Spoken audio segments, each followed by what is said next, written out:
A pretty clear trend in human history is that as we become more technologically advanced, the speed of transfer of information increases. Ancestors alive only a few hundred years ago couldn't move faster than the speed of a willing horse, and relative to the history of humanity, even the willingness of the horse is a rather new development. The last 50 years alone have brought us impossibly interconnected road networks, supersonic flight, and quite literally light speed global communication. Compare sending an idea, a simple thought, from London to Tokyo. In the modern world, it's something that is certain, guaranteed, and expected. Just grab your personal chunk of magically arranged rock and metal, tap it a few times, and what was in your head is now on the other side of the planet within seconds. A millennium ago, it was an almost impossible task with a high chance of failure, namely death. The cliché is that the world is getting smaller, but it is far more accurate to say that the individual is growing larger, and to fully appreciate the impact that technology has on our consciousness, we have to consider it as an extension of ourselves. A stick is an extension of the leverage provided by the arm, and technology as a whole is an extension of our entire beings, albeit in a far more abstract form. As we create and surround ourselves with tech to increase the reach of our individual awareness and impact, each one of us grows. Your great-grandparents literally had a more limited perspective on the world. Their view was far more empirical and real. They could see, touch, smell, and, depending on the subject in hand, most likely taste the things they spoke about, the things that occupied the entirety of their attention. An existence quite different to spending the morning commute watching 4K videos of cats dancing for treats in Seoul. And so the ever-increasingly talked about disconnect we love to point at when it comes to modern life is a direct result of this sensory overload, something that we as a species have already overcome multiple times in our evolutionary history through a mechanism that defines the way we experience reality itself: compression. Although digital compression is fundamental to our ability to process and transfer the ever-increasing volume of information that technology exposes us to, the abstract mechanism of compression itself extends far beyond our current Wi-Fi-riddled context. It has always been an essential component of the human experience, one that is ever present even in the oldest sacred texts and images.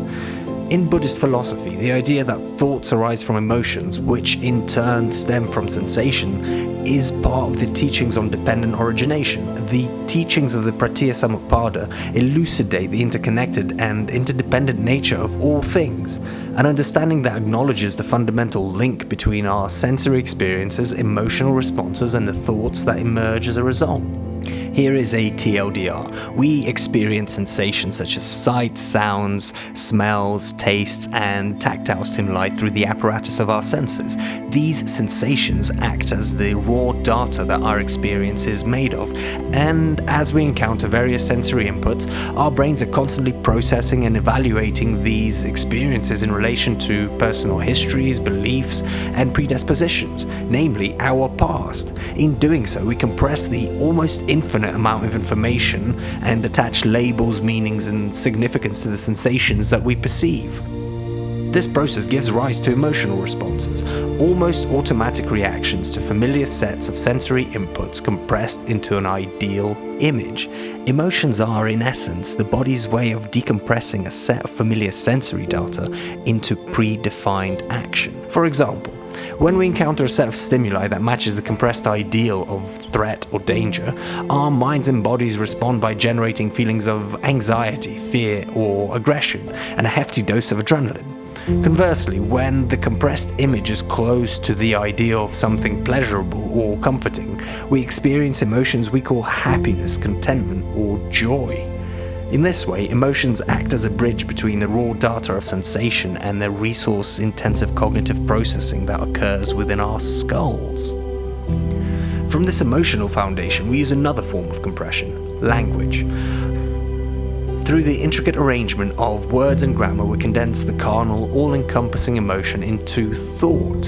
Thought begins to take shape as we engage with our emotions. We start to create stories, explanations, and rationalizations that contextualize and make sense of our feelings.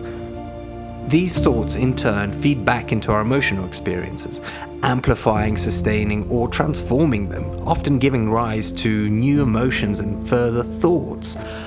This cycle of sensation, emotion, and thought is a continuous dynamic process that shapes our perception, understanding, and interactions with the world around us. It is important to highlight that in Buddhist philosophy, recognizing the interdependent nature of sensation, emotion, and thought is seen as a vital step on the path towards greater self-awareness, mindfulness, and ultimately enlightenment.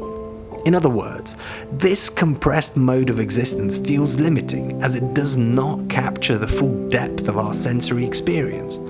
Meditation and psychedelics, both of which are fast regaining popularity previously evident across cultures and throughout history, offer us glimpses into more raw and uncompressed states of being.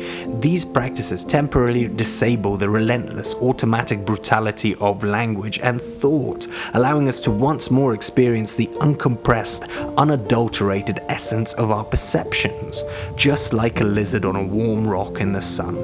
In these moments, we are reminded that the world is infinitely more immense, luscious, and chaotic than the neat and tidy packages of information that we so often rely on to navigate our lives.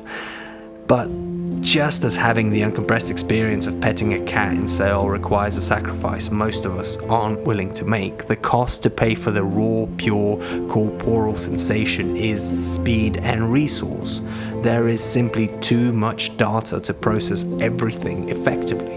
And so we live out our lives in the only way that is bearable, trading depth for breadth, directing the raw torrent of sensation through the lens of compression into our everyday experiences. By observing our own emotions and thoughts, we can identify patterns that contribute to who we see ourselves as, our individual identity. Our personal histories, emotional reactions, and thought patterns come together to create a unique self that stands in contrast to the other. Just as compression allows us to make sense of and manage the sensory data that we encounter, our identities serve as a mental shortcut for understanding others. As we fumble through the reality before us, we continuously face encounters that shape and reshape our individual identities. These experiences act as brushstrokes in the image of ourself, contributing to the unique portrait of who we are. Through the compression of these experiences, we not only create a cohesive sense of self, but also establish the foundation for making connections with those around us. After all, our ability to place ourselves in relation to one another is based on our capacity to recognize and acknowledge the similarities and differences that define us. Extrapolating this to its logical conclusion brings us to the notion that organizations themselves are a form of compression of a multitude of human experiences. Any organization is ultimately the ideal of the beliefs, values, and goals of its constituents, a compressed representation of the carnal sensations which trigger emotions to inspire thought woven into stories that make up a collective of individual identities supported by a common narrative, something we call brand.